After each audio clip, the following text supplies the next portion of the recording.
Mace Windu could have defeated General Grievous, and yet, he walked away from him and never drew his lightsaber against him again. He had already defeated Darth Sidious and mastered a lightsaber form no other Jedi could use, but the opponent he walked away from could not even use the Force. This raised a different question, not whether Windu could win, but what winning would cost. By the end of the Clone Wars, Mace Windu may have been the single most dangerous lightsaber combatant alive. In Attack of the Clones, Anakin told Padme that Obi-Wan was as wise as Master Yoda and as powerful as Master Windu. His record proved it. He struck down Jango Fett at Geonosis, led the strike team that ignited the Clone Wars, held the title Master of the Order, and dismantled over 100,000 battle droids by his own count. Where other Jedi generals led from command centers, Windu led from the front. He was the Jedi the Republic called when a battle needed to be won through Force alone. But Windu's greatest weapon was not his combat experience, it was his lightsaber form. He had created his own variant of Form 7 combat called Vapad, developed alongside Jedi Master Sora Bulk during years of intensive sparring.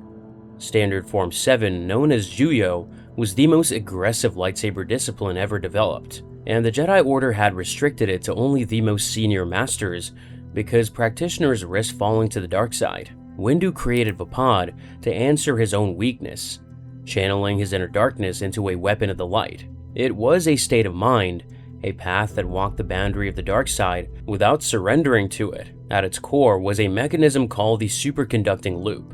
The practitioner became one half of a circuit, and the opponent's dark side energy completed the other half. The darker the opponent, the stronger Vapad answered. Against a Sith Lord, the loop became devastating. Windu was the only living Jedi to have truly mastered it. Both other practitioners failed. Sora Bulk fell to the dark side and became Count Dooku's dark acolyte. Windu later said that Bulk did not master Vapad. Vapad mastered him. Depa Billaba, Windu's former Padawan, fell on Harun Kal during the Summertime War.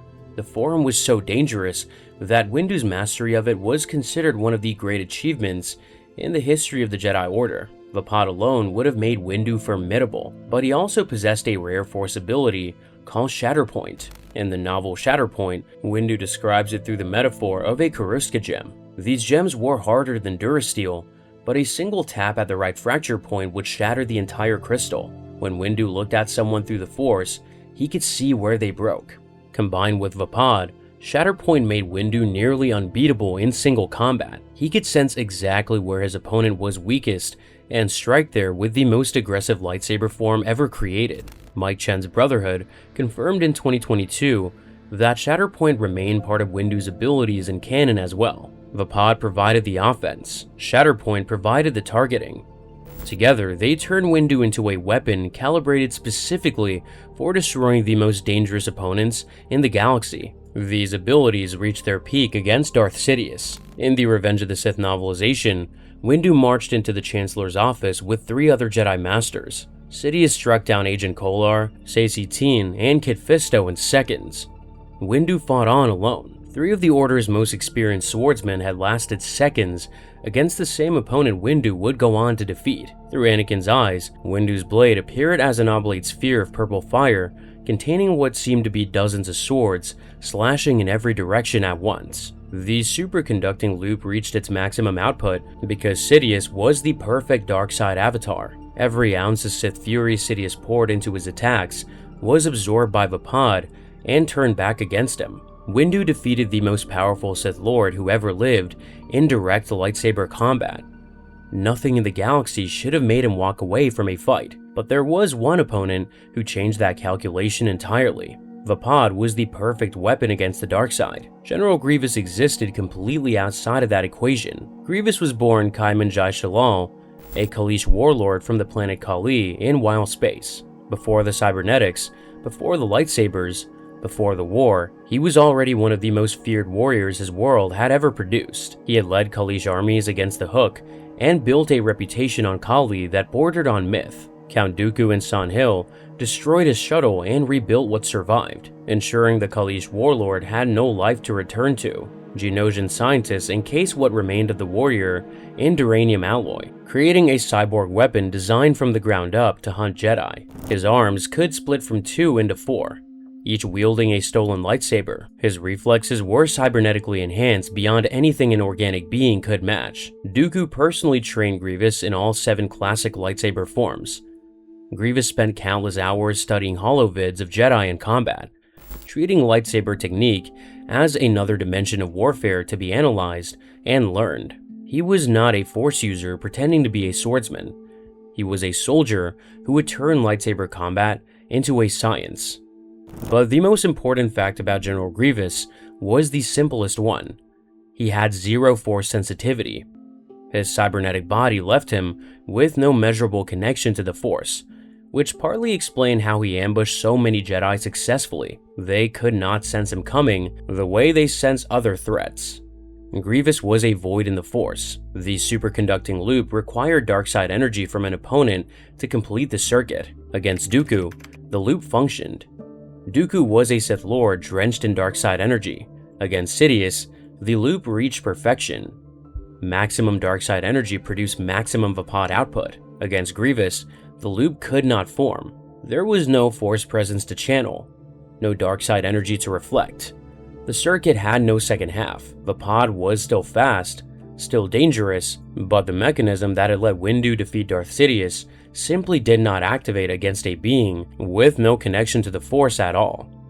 Shatterpoint failed in the same way. Windu had sensed Jango Fett's Shatterpoint at Geonosis and exploited it instantly. He perceived Dooku as the Shatterpoint of the war itself.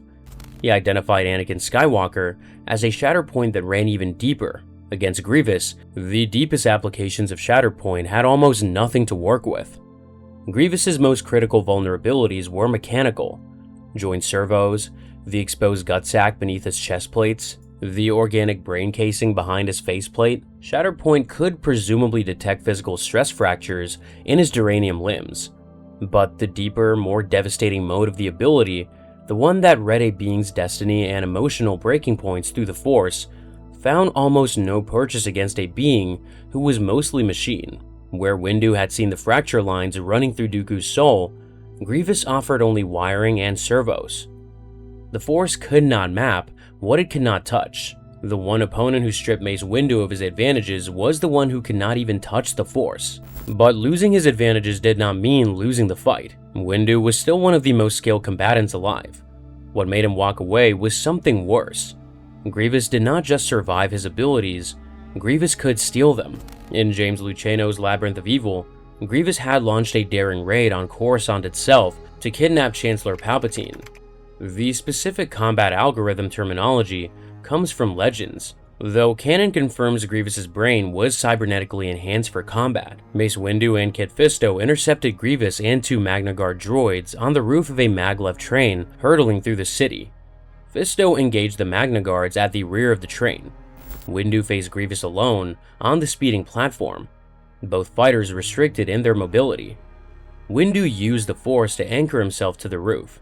Grievous used magnetized talons built into his feet and deployed 2 lightsabers. Windu recognized Dooku's training in Grievous's technique immediately. Grievous's strikes were as forceful as any Windu had ever faced, and his speed was astonishing. But Windu was not concerned. He had Vapad. Luceno notes that Grievous did not know Vapad, the technique of dark flirtation in which Windu excelled. Windu had faced Sith Lords, dark side operatives, and entire droid armies. What happened next was something Windu did not believe was possible. Grievous's cybernetically enhanced brain contained combat algorithms in a network of peripheral processors. Those processors could analyze the fighting patterns of any opponent in real time, determine exact counters, and implement them mid-duel. When Windu deployed Vapad, the processors analyzed it after a single exchange.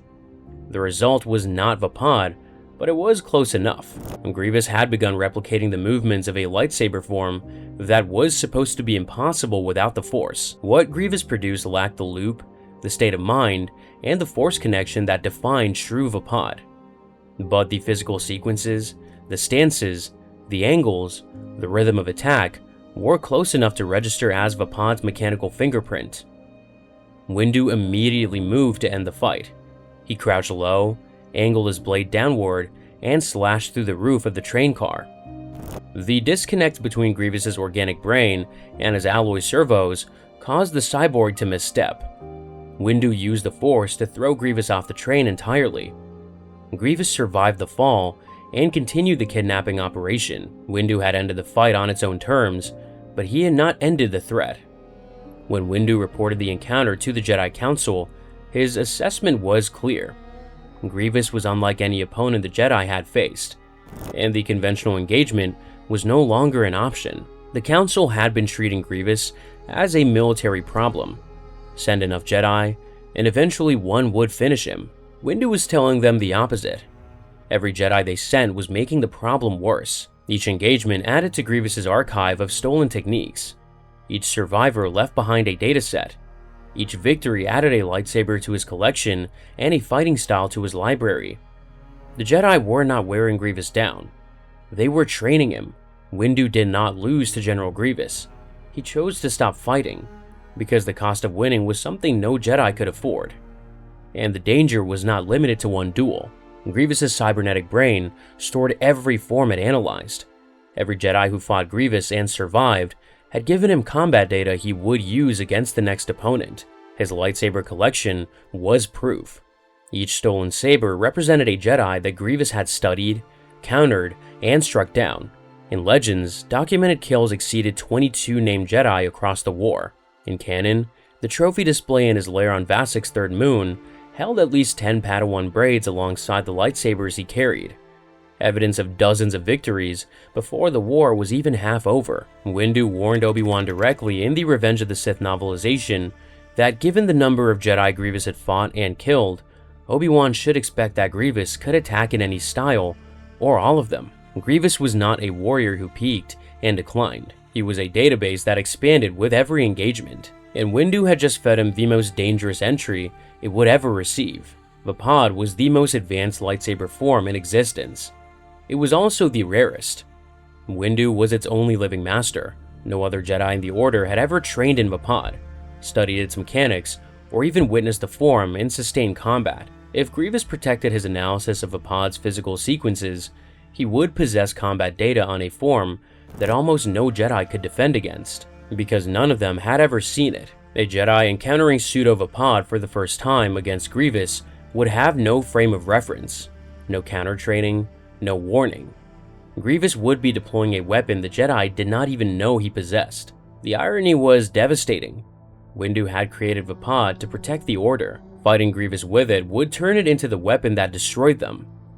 Fighting Grievous with Vapad was not just a personal risk, it was handing the Jedi Order's most closely guarded combat secret to its most efficient enemy. The longer a fight continued, the more data Grievous's processors absorbed. A victory over Grievous on the Maglev train may have ended one threat, but it would have created a far worse one, a combat machine carrying a near-perfect mechanical replica of the deadliest lightsaber form ever created, deployed against Jedi who had no idea what was coming. Luceno himself noted that in Labyrinth of Evil, the two fought, and Mace could not beat him. Windu chose to remove himself from the Grievous assignment entirely. He recognized that his ego was less important than the Order's survival, and that the best way to protect it was to never draw his lightsaber against Grievous again. He took responsibility for identifying which Jedi should face Grievous instead, not Yoda, whose Ataru was acrobatic and pattern-rich, not Anakin, whose Gem So was aggressive and readable, not any of the Jedi whose offensive styles would feed Grievous's processors the same way Vapad had. Windu had known the answer since the moment he walked away from their duel. The answer was the one Jedi whose entire philosophy was built on giving an opponent nothing to attack. Mace Windu did not choose Obi-Wan Kenobi because Obi-Wan was the most powerful Jedi available. He chose him because Obi-Wan was the only Jedi whose fighting style gave Grievous nothing to steal. Obi-Wan had devoted his entire career to Form 3, Suresu, the way of the Mynock. It was the most purely defensive lightsaber discipline in existence.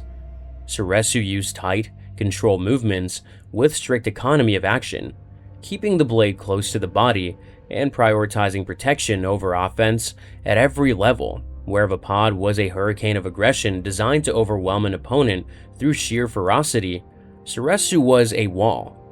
A master of Suresu was considered practically invincible, not because he could overwhelm his opponent, but because his opponent could never find an opening to exploit. Soresu offered no aggressive sequences to analyze, no attack patterns to mimic, no offensive data for Grievous's combat processors to work with. The form was pure reaction. It generated nothing for a machine to learn. Ataru had its acrobatic leaps, Gemso had its power strikes, Makashi had its precise thrusts, Vapad had its aggressive chains. Each form generated a signature that Grievous's processors could read, record, and replicate. Soresu generated no signature at all. Its movements were determined entirely by the opponent's attacks. Every parry responded to a different strike. Every deflection adapted to a different angle. The form had no internal pattern because it had no internal initiative. It was a mirror, not a source. Grievous could analyze a mirror for hours and learn nothing about swordsmanship. Windu explained this directly to Obi-Wan before the mission. He reminded Obi-Wan how Vapad answered his own weakness and how Yoda's Ataru answered the limitations of his stature and age. Then, Windu asked what weakness Soresu answered. When Obi-Wan deflected the compliment, Windu corrected him. Not a master of Soresu, the master. Windu told him that he was called a great swordsman because he had invented a lethal style. Then he asked who was greater, the creator of a killing form or the master of the classic form. And then he said the line that defined the entire strategy. Be who you are, and Grievous will never defeat you. On Utapau, Windu's calculation faced its ultimate test. Obi-Wan dropped into Grievous's command center alone. Grievous split his arms into four, each wielding a stolen lightsaber. In the Revenge of the Sith novelization, the electro drivers powering his mechanical arms let each of the four attack 3 times in a single second. 12 strikes per second, each from a different angle, with different speed and intensity. An unpredictably broken rhythm of slashes and stabs designed to overwhelm any Jedi who tried to match his offense. As the duel continued, Grievous pushed the pace further. 16, then 18, then 20 strikes per second, each one probing for a gap in Obi-Wan's defense. No one touched Obi-Wan. Obi-Wan did not try to overwhelm Grievous. He outlasted him. He severed 2 of Grievous's hands during the lightsaber phase, reducing him from 4 sabers to 2, then to none. The fight moved from lightsabers to a chase across Utapau. Grievous on his wheel bike and Obi-Wan on the Varactyl Boga. It ended in hand-to-hand combat on a landing platform. Obi-Wan peeled open Grievous's chest armor plates with force-augmented strength, exposing the synth-skin gut sack that protected his remaining organs. Then, he force-pulled Grievous's own blaster and fired through the gaps in the armor. The oils preserving Grievous's organs ignited. The cyborg burned from the inside out. Windu's strategy proved right. Soresu gave Grievous nothing to learn. The processors that had nearly replicated Vapad after a single exchange found no patterns in Obi-Wan's defense to exploit, and the end came not from a lightsaber form that Grievous could analyze, but from a blaster, the most inelegant weapon in the galaxy, fired by a Jedi who had surrendered entirely to the Force. The greatest lightsaber threat the Jedi had ever faced fell to the one weapon no combat algorithm could anticipate. Mace Windu could have defeated General Grievous. The danger was what Grievous would become afterward. Windu proved his greatness not by winning, but by recognizing when victory itself had become dangerous. But Windu's story raised 2 questions that remained unanswered. The superconducting loop that failed against Grievous reached its peak against Darth Sidious, and what happened in that duel reveals something about Vapad that even the Jedi Council never fully understood. And the Shatterpoint Windu saw in Anakin Skywalker would ultimately prove him right in the worst possible way. Both are linked below.